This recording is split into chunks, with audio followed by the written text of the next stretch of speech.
गरीब साध साध सब नेक हैं, आप अपनी ठोरे, जो सतलोक ले जाएंगे वो साधु कोई और।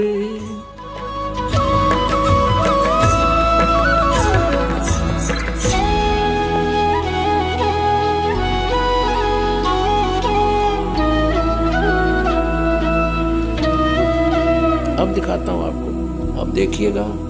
श्री शिव पुराण में गीता प्रेस गोरखपुर से प्रकाशित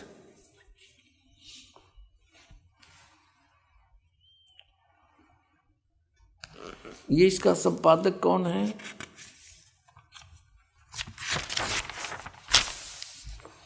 हनुमान प्रसाद पोदार, ये है इसका संपादक। और ये कहाँ से छपा है? प्रकाशक एवं मुद्रक हैं गीता प्रेस गोरखपुर, गोविंद भवन कार्यालय कोलकाता का संस्थान। ये इनके फैक्स और फोन नंबर है। अब इसके 98वें पृष्ठ से हम आपको सुनाएंगे, थोड़े से ही लेख में कंसेप्ट क्लियर हो जाएगा। ये रुद्र संहिता और ये 5वां अध्याय यहाँ अंत होता है। इसके लास्ट से लेंगे से लिंक बन जाता है। अपने पुत्र नारद की यह बात सुनकर लोक पिता ब्रह्मा वहाँ इस प्रकार बोले। ब्रह्मा जी ने कहा, ब्रह्मन, ये 6वां अध्याय है रुद्र संहिता का शिव पुराण में, तुम सदा समस्त जगत के उपकार में ही लगे रहते हो। तुमने लोगों के हित की कामना से बहुत उत्तम बात पूछी है। जिस समय समस्त चराचर जगत नष्ट हो गया था, सर्वत्र केवल अंधकार ही अंधकार था,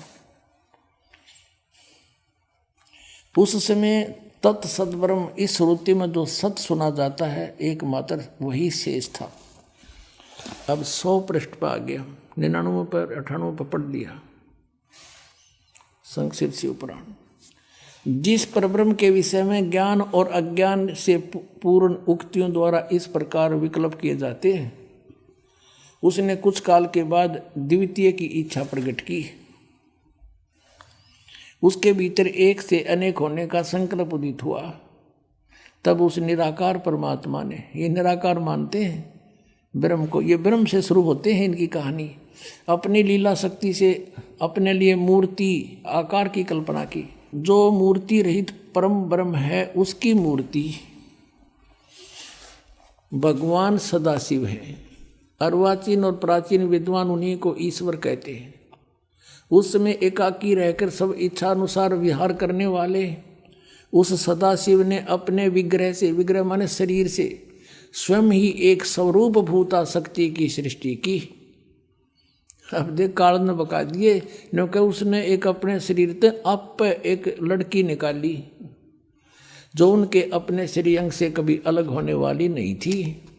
उस पराशक्ति को प्रधान प्रकृति, दुर्गा को प्रकृति भी कहते हैं। ये देखो शिव पुराण भी स्पष्ट करा, प्रधान भी उसी को कहते हैं। गुणवती माया, बुद्धि तत्व की जननी तथा विकार रहित बताया है। वह शक्ति अंबिका कही गई है। उसी को प्रकृति, सर्वेश्वरी और त्रिदेव जननी, तीनों देवताओं की माता, नित्य और मूल कारण भी कहते हैं। सदाशिव द्वारा प्रकट की गई उस शक्ति के 8 भुजाएं हैं। कति कंसेप्ट क्लियर हो गया कि ब्रह्मा विष्णु महेश की माता दुर्गा है और पिता युग ज्योत स्वरूपी निरंजन सदाशिव कहलाता है। नाना प्रकार के आभूषण उसके श्री अंगों की शोभा बढ़ाते हैं। वह देवी नाना प्रकार की गतियों से संपन्न है और अनेक प्रकार के अस्त्र शस्त्र धारण करती है। और एकाकिनी होकर भी वह माया संयोग वसात अनेक हो जाती है। वे जो सदाशिव हैं, जो इनका पिता है, दुर्गा का पति, उन्हें परम पुरुष ईश्वर, शिव, शंभु और महेश्वर कहते हैं। अब यहाँ देखो 101 पृष्ठ पर हम आगे रुद्र संहिता का हम ये 6वां अध्याय पढ़ रहे हैं। वे अब सदाशिव के उसके बारे में बता रहे हैं, उनको महेश्वर कहते हैं और वो अपने सारे अंगों पर भस्म रमाए रहते हैं। उन काल रूपी ब्रह्म ने स्पष्ट कर दिया, युग काल है जो महाशिव सदाशिव कहलाता है, ब्रह्मा विष्णु महेश का पिता है, दुर्गा का पति है। उन काल रूपी ब्रह्म ने, काल रूपी ब्रह्म कहो, इसको सदाशिव कहो, ये ज्योति निरंजन काल कहो, उन काल रूपी ब्रह्म ने एक ही समय शक्ति के साथ, नाथ नहीं है, शक्ति के साथ, दुर्गा के साथ शिवलोक नामक अक्षेत्र का निर्माण किया था। यानी सबसे ऊपर एक गुप्त स्थान बना रखा है इसने।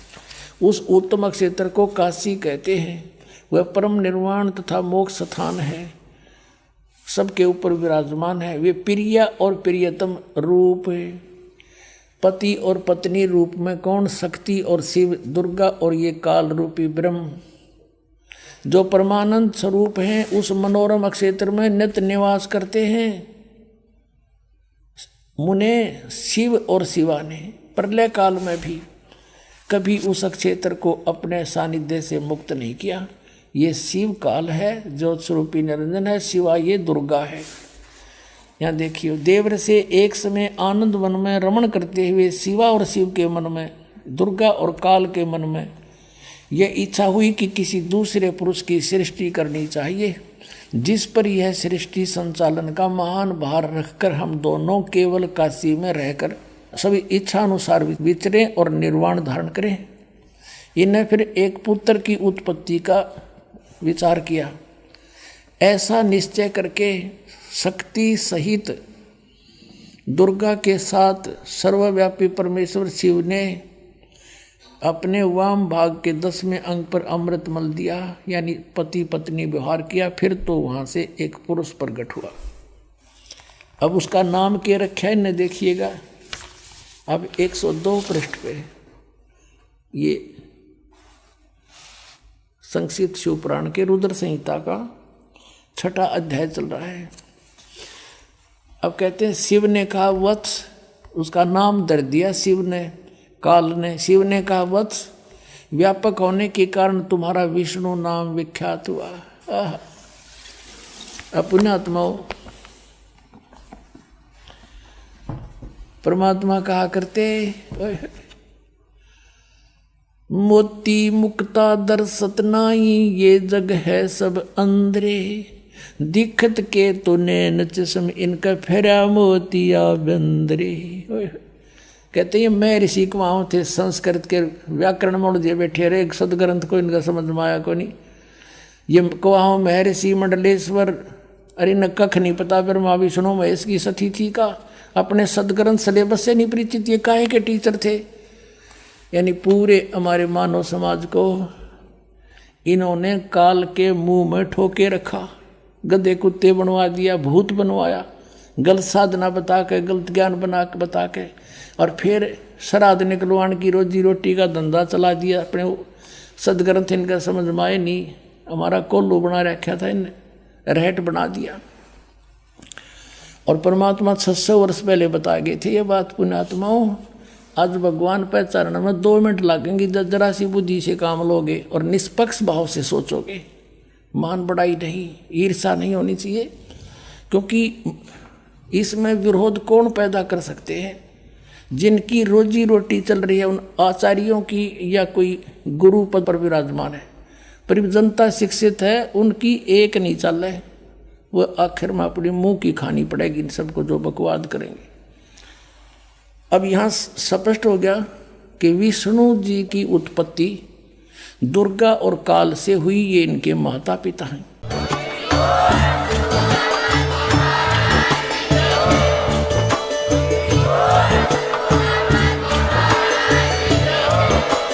आप सुन रहे थे जगत गुरु तत्वदर्शी संत रामपाल जी महाराज जी के मंगल प्रवचन। अधिक जानकारी के लिए विजिट कीजिए हमारी वेबसाइट www.jagatgururampalji.org। संत रामपाल जी महाराज जी के शुभ आशीर्वाद से पूरे विश्व भर में 500 से भी ज्यादा नाम दीक्षा केंद्र हैं, जिन पर संत रामपाल जी महाराज जी द्वारा ऑनलाइन निःशुल्क नाम दीक्षा दी जा रही है। अपने नजदीकी नाम दीक्षा केंद्र का पता करने के लिए संपर्क करें 8222880541।